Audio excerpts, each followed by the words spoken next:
Capital TV Uttar Pradesh देख रहे हैं आप। मैं हूं आपके साथ राधिका राज। आज इस स्पेशल स्टोरी में बात होगी मस्जिद की। लगातार मस्जिद को लेकर एक्शन नजर आ रहा है, चाहे वो यूपी हो या कोई दूसरे राज्य। तो कहां कुछ क्या चल रहा है, जानेंगे विस्तार से।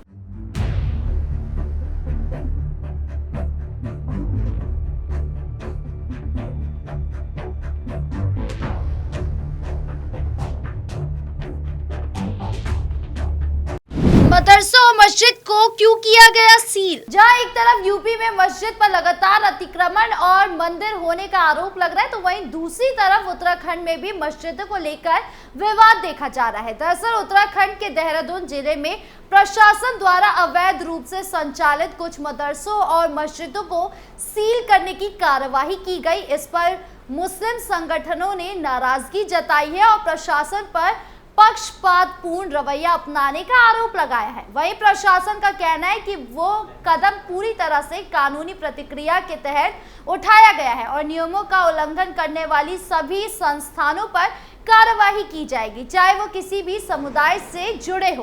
प्रशासन के अनुसार हाल ही में सील किए गए मदरसे उत्तराखंड मदरसा शिक्षा परिषद से मान्यता प्राप्त नहीं थे। इसके अलावा इनका निर्माण बिना आवश्यक स्वीकृति में किया गया था। मसूरी देहरादून विकास प्राधिकरण से इन मदरसों के नक्शे स्वीकृति नहीं थे और कई मामले में भूमि के उपयोग से जुड़े नियमों का उल्लंघन किया गया था। जिले में इस तरह के करीब 60 मदरसे हैं। प्रशासन के अनुसार जांच में पाया गया कि कुछ मदरसे अवैध रूप से संचालित हो रहे थे, इसीलिए नियमानुसार कार्यवाही की गई। किसी भी संस्था को बिना आवश्यक स्वीकृति के शैक्षणिक कार्य संचालित करने की अनुमति नहीं दी जा सकती। इसके अलावा MDDA ने देहरादून के एक पॉश इलाके में 2 आवासीय फ्लैटों को जोड़कर बनाए गए मदरसों को भी सील कर दिया है। प्रशासन का कहना है कि ये आवासीय अनुमति के बावजूद सामूहिक रूप से नमाज पढ़ने और धार्मिक गतिविधियों संचालित करने की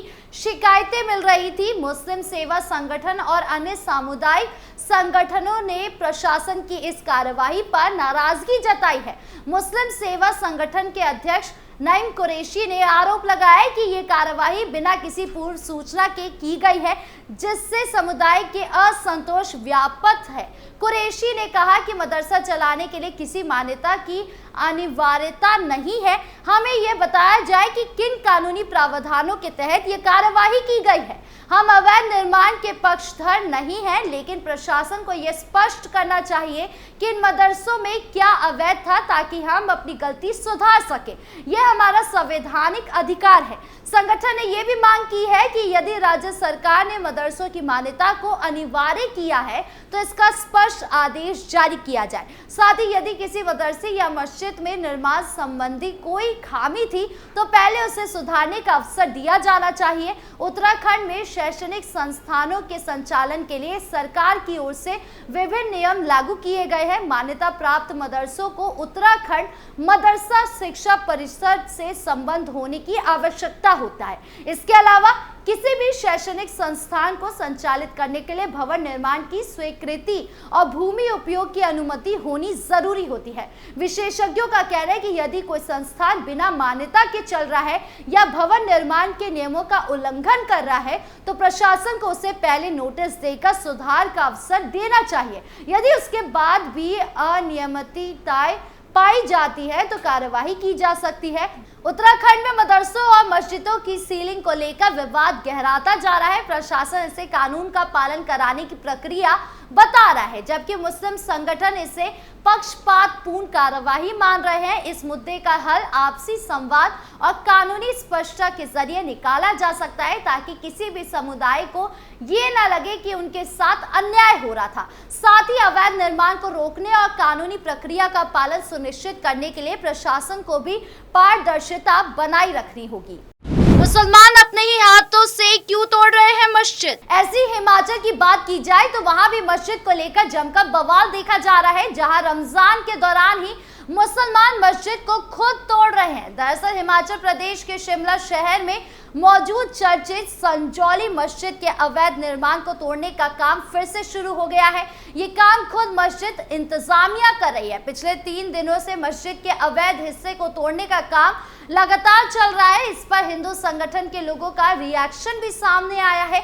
संगठन के लोगों ने मस्जिद इंतजामिया पर इल्जाम लगाते हुए कहा है कि मस्जिद के गैर कानूनी हिस्से को तोड़ने के लिए जानबूझकर रमजान के महीने को चुना गया है ताकि मुस्लिमों की भावनाएं भड़काई जा सके। दरअसल पिछले साल के दिसंबर में हाई कोर्ट ने एक याचिका की सुनवाई करते हुए नगर निगम कमिश्नर को निर्देश दिया था कि संजौली मस्जिद की अवैध हिस्से को 2 महीने के अंदर हटाया जाए। इस फैसले के बाद मस्जिद कमेटी के सदर मोहम्मद लतीफ ने नगर पालिका कमिश्नर को खत लिखकर अपील की थी कि उन्हें खुद से मस्जिद के अवैध हिस्से को हटाने का मौका दिया जाए।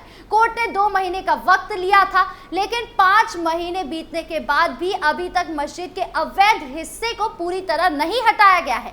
हालांकि एक बार फिर संजौली मस्जिद में अवैध निर्माण को हटाने का काम शुरू हो गया है। गौरतलब है कि मस्जिद के अवैध हिस्से को हटाने का काम काफी धीमा चल रहा था। मस्जिद इंतजामिया के सदर मोहम्मद लतीफ का कहना है कि फंड की कमी की वजह से अवैध निर्माण को तोड़ने का काम स्लो चल रहा था। इस काम को देखते हुए प्रशासन ने मस्जिद के आसपास वाली रोड पर बैरिकेडिंग कर दी थी। हालांकि आवागमन में कोई दिक्कत नहीं हो रही है। वहीं अवैध हिस्से को हटाने की टाइमिंग पर आपत्ति जताते हुए हिंदू परिषद के सदस्य विजय शर्मा ने कहा कि रमजान का महीना जानबूझकर चुना गया है ताकि मुसलमानों की भावनाएं भड़काई जा सके। उन्होंने कहा कि रमजान का महीना मुस्लिमों से भावनात्मक रूप से जुड़ा हुआ है। वहीं एक नजदीकी निवासी अंशुल भाटिया ने कहा कि संजौली मस्जिद को गिराने का काम काफी धीमा चल रहा है। उन्होंने कहा कि कोर्ट के आदेश के मुताबिक अब तक ये काम पूरा हो जाना चाहिए। ऐसे में देखना होगा कि अवैध निर्माण कब तक हटता है। शाहजहांपुर में काली पन्नी से ढक दिए सभी मस्जिद। वहीं यूपी की बात की जाए तो होली के करीब आते ही शाहजहांपुर से ज्यादातर मस्जिद और मज़ारों को काली पन्नी और त्रिपाल से ढक दिया जाता है। ये एक बार नहीं, हर साल देखा जाता है।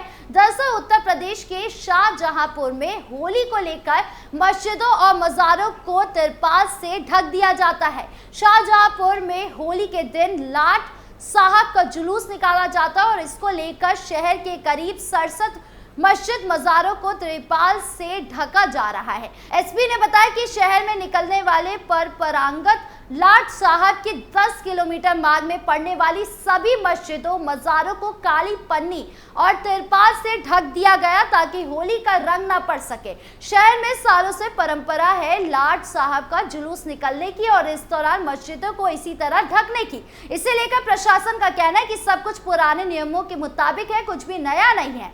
लाट साहब का जुलूस शहर कोतवाली में आकर खत्म होता है और यहाँ थाने के अंदर शाहजहांपुर की सबसे पुरानी मस्जिद है। इस बारे में शाहजहांपुर के एसपी राजेश एस ने बताया कि पीस कमेटी से मीटिंग हो चुकी है, सब कुछ पुरानी परंपरा की तरह हो रहा है। यहाँ के लोग मस्जिदों पर अपनी इच्छा से पन्नी डालते हैं और तिरपाल से ढक देते हैं। यही हर साल की परंपरा है। इलाके में माहौल अच्छा रहे इसके लिए पर्याप्त पुलिस फोर्स मौजूद है। हुड़दंगियों पर नजर रखने के लिए विशेष इंतजाम हर साल की तरह किए गए हैं। दरअसल यहाँ लाट साहब का मतलब अंग्रेजों के शासन के क्रूर अफसर हैं, जिनके विरोध में हर साल होली में शाहजहांपुर में जुलूस निकाला जाता है। इस जुलूस के लिए पहले एक युवक को लाट साहब के रूप में चुना जाता है और उसका चेहरा ढककर उसे जूते की माला पहनाकर बैलगाड़ी पर बिठाकर तय मार्ग पर घुमाया जाता है। इस दौरान लाट साहब पर अबीर गुलाल के साथ जूते चप्पल भी फेंके जाते हैं।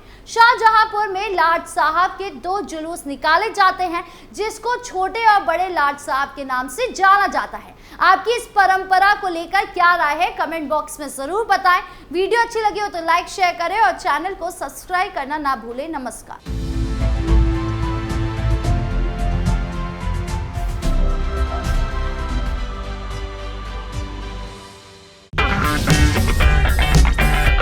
अगर आपको हमारा वीडियो पसंद आया हो तो इसे लाइक करें, हमारे चैनल को सब्सक्राइब करें और हाँ, बेल आइकन दबाना ना भूलें ताकि आप तक हमारे वीडियो की नोटिफिकेशन पहुंचती रहे। आप अपना सुझाव हमें कमेंट बॉक्स में दे सकते हैं। हमारे साथ जुड़ने के लिए शुक्रिया।